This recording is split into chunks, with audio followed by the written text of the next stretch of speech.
નમસ્કાર દોસ્તો, હું છું મેહુલ. નવું જાણીએ ચેનલમાં ફરી એકવાર આપ સૌનું સ્વાગત કરું છું. તો મિત્રો, મને એવું લાગ્યું કે તમે મારા મેથ્સના દાખલા જોઈને એક ધારું કંટાળ્યા હશો, એટલે આજે ઇંગ્લિશ ગ્રામરનો એક જનરલ ટોપિક લઈને આપની સમક્ષ પધાર્યો છું.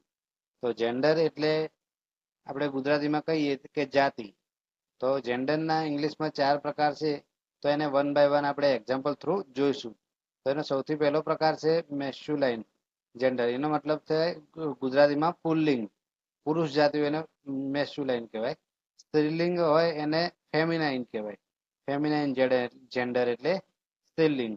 એવી રીતે કોમન જેન્ડર એટલે ઉભયલિંગ.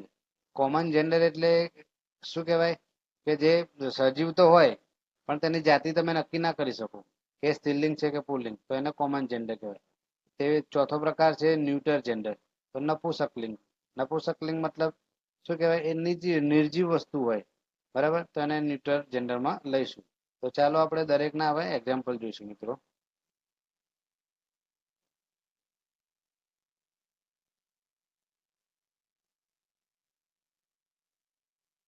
તો અવારનવાર પૂછાતા જે જેન્ડર હોય એના વિશે પહેલા વાત કરીએ.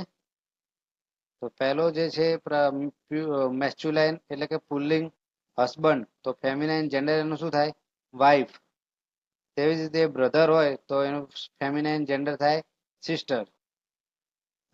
બેચલર હોય કુંવારો છોકરો, બેચલર એટલે શું કહેવાય, કુંવારો છોકરો, તો એનું ફેમિનાઇન જેન્ડર થાય સ્પિન્સ્ટર અથવા બેચલરેટ થાય. બરાબર છે મિત્રો. તેવી રીતે મોંક. મોંક એટલે સાધુ, તો ફેમિનાઇન જેન્ડર નન થાય. એવી રીતે મેસ્ક્યુલાઇન જેન્ડર પુલ્લિંગ જેન્ડર વિડોવર હોય, વિડોવર એટલે વિધુર, એ રીતે ફેમિનાઇન જેન્ડર એનો વિડો થાય. બરાબર, વિધવા. વર્ગ 3 અને 4ની પરીક્ષામાં જો અવારનવાર પૂછાતા એવા જેન્ડરની વાત કરીએ આપણે મિત્રો. તો ફોક્સ એટલે શિયાળ થાય, તો ફેમિનાઇન જેન્ડર એનું થાય વિક્સેન. સીપ અથવા રેમ એટલે ઘેટું થાય, તો એનું ફેમિનાઇન જેન્ડર થાય ઈવી એટલે ઘેટી. બરાબર છે. તો પુલ્લિંગ જેન્ડર ડોગ, તો ડોગનું સ્ત્રીલિંગ જેન્ડર જે આવે ફેમિનાઇન જેન્ડર એ બીચ કહેવાય. તેવી જ રીતે મેસ્ક્યુલાઇન જેન્ડર હોર્સ, તો ફેમિનાઇન જેન્ડર થાય મેર. બરાબર છે. મેં હોર્સ અને મેરનું એવી રીતે યાદ રાખ્યું હતું મિત્રો. તમારે પણ આવી ટ્રીકો બનાવી તો બનાવી શકો. મેં કેવી રીતે રાખ્યું હતું યાદ કે હોર્સ તો મેર એટલે ગુજરાતીમાં મેં એવું પ્રોનાઉન્સ કર્યું કે મારે, કે ઘોડો લાત મારે એમ. એટલે એવી રીતે મને યાદ રહી ગયું એટલે મેં યાદ રાખ્યું હતું.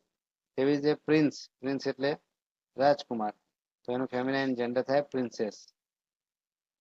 આગામી પરીક્ષામાં પૂછાઈ શકે તેવા જેન્ડરની વાત કરીએ તો પુલ્લિંગમાં લાયન, તો ફેમિનાઇન જેન્ડરમાં લાયોનેસ થાય.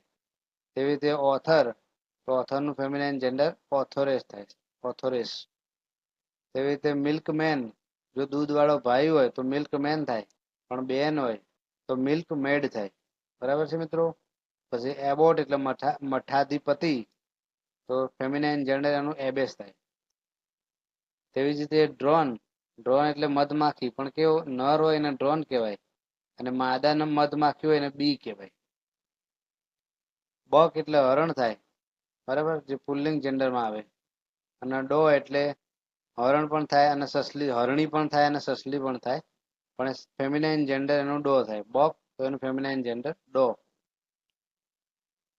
તેવી રીતે આગામી સમયમાં પૂછાઈ શકે તેવા બીજા એક થોડાક ઉદાહરણો છે તે જોઈએ. ફ્રાયર એટલે સંન્યાસી, તો ફેમિનાઇન જેન્ડર એનું નન થાય, સાધુનું જેમ જ થાય. બરાબર, સાધુનું જેમ હતું ને એવી રીતે આનું પણ નન થાય. મોંક એટલે નન અને ફ્રાયર એટલે પણ નન. બરાબર.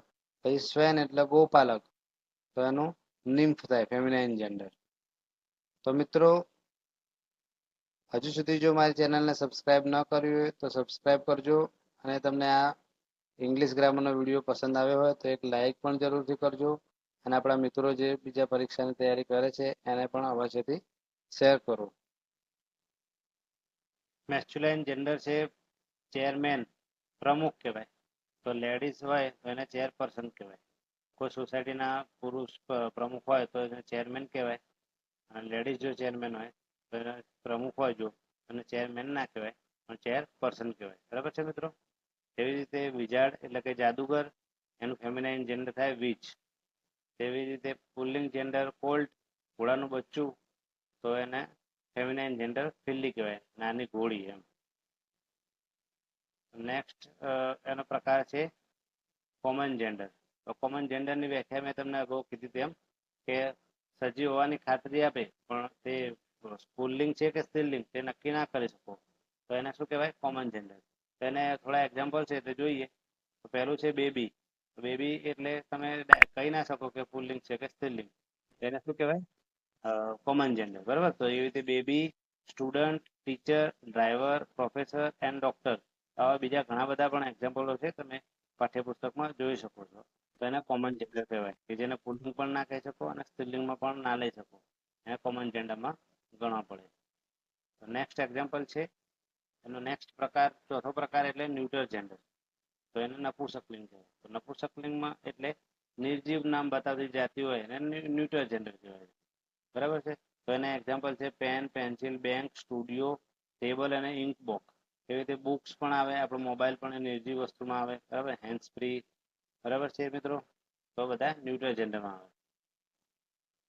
તો આ હતા મિત્રો ઇંગ્લિશ ગ્રામરનો ટોપિક જેન્ડર, એના વિશે મેં તમને બતાવ્યું. તો વિડીયોને અંત સુધી જોવા માટે આપનો ખૂબ ખૂબ ધન્યવાદ મિત્રો.